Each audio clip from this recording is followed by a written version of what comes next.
Olá, sabe, estar só pode ser uma experiência bem dolorosa, né? Uma fonte de angústia para muita gente. Mas e se eu te disser que essa mesma condição também pode ser um espaço de muita força, de criatividade e de autoconhecimento? Hoje a gente vai explorar exatamente isso. Como a solidão pode se transformar numa poderosa aliada. Ok, vamos começar por aqui. Tudo parte de um sentimento que, olha, é super comum. Foi capturado de um jeito perfeito nessa frase de um usuário do Reddit. É aquele desejo sincero de mudar a relação que você tem com o fato de estar só. Sabe, parar de enxergar isso como uma falha e começar a ver como uma possibilidade. E é aqui que a coisa fica meio paradoxal. A gente vive mais conectado digitalmente do que em qualquer outra época da história, certo? Mas, ao mesmo tempo, os relatos de solidão e isolamento só aumentam. Isso mostra que a quantidade de conexões não tem nada a ver com a qualidade delas e, principalmente, não substitui a conexão consigo mesmo. Então, o ponto central, a virada de chave, é esta. Para transformar esse sentimento, é preciso entender a diferença fundamental entre duas maneiras de estar só. E não é só um detalhe no nome. É uma mudança completa de perspectiva. A palavra-chave aqui é solitude. Pensa assim, a solidão muitas vezes é algo que acontece com a gente, é imposta, e a gente sente como um vazio. Já a solitude é uma escolha, um ato deliberado. É o espaço que a gente decide habitar para recarregar as energias, para se ouvir de verdade, longe do barulho todo lá fora. E essa tabela aqui, ela deixa tudo muito claro. De um lado, a solidão, que é sobre a dor da ausência de alguém. Do outro, a solitude, que é sobre a riqueza da presença, da sua própria presença. Uma é carência, a outra é plenitude. É uma diferença brutal. Bom, agora que a gente já entendeu a diferença, vamos avançar um pouco. O que na prática se ganha ao abraçar de propósito esse tempo a sós? Os benefícios, olha, são profundos e podem ser transformadores. E essa citação do Nietzsche é simplesmente genial para ilustrar isso. Ele usa a metáfora do deserto não como um lugar de abandono, mas como um lugar de purificação, de fortalecimento. Um lugar essencial para a gente se reencontrar. Esse deserto de Nietzsche é, na verdade, um baita refúgio. É um lugar onde dá para tirar as máscaras que a gente usa no dia a dia, sabe?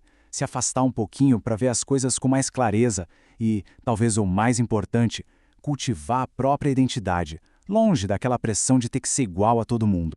Isso não é só uma ideia filosófica, não.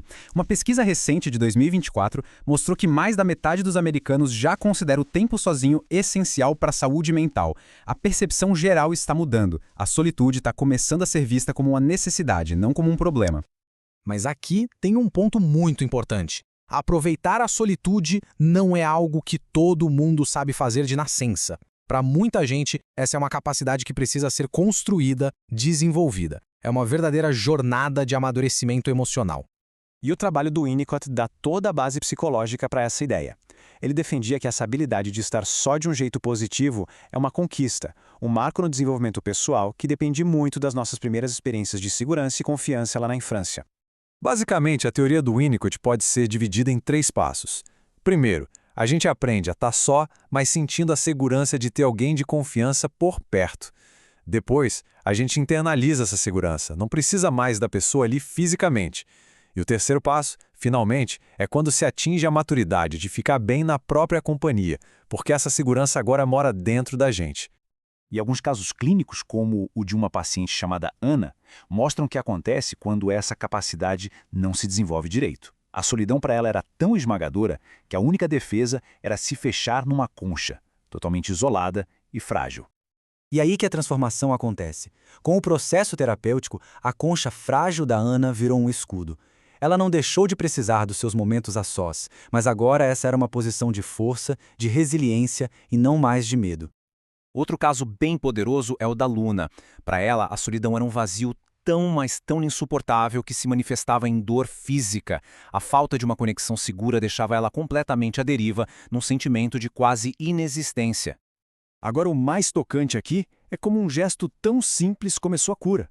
A tal xícara de chá compartilhada com a terapeuta virou um símbolo daquela presença segura que o Winnicott descreveu. Foi o primeiríssimo passo para ela começar a construir a segurança interna que precisava para um dia conseguir ficar bem consigo mesma. Portanto, a jornada que a gente viu aqui é sobre dar um novo significado a tudo isso. É sobre parar de ver o tempo a sós como um vazio que a gente precisa temer e começar a enxergar como um espaço valioso que a gente pode e deve cultivar. E essa frase da terapeuta Carla Rezende resume tudo de forma perfeita. A solitude não é ausência, é um espaço fértil. Um espaço para se conhecer, para criar, para se renovar. É onde uma pessoa pode, de fato, se encontrar. E com isso, fica uma pergunta para reflexão.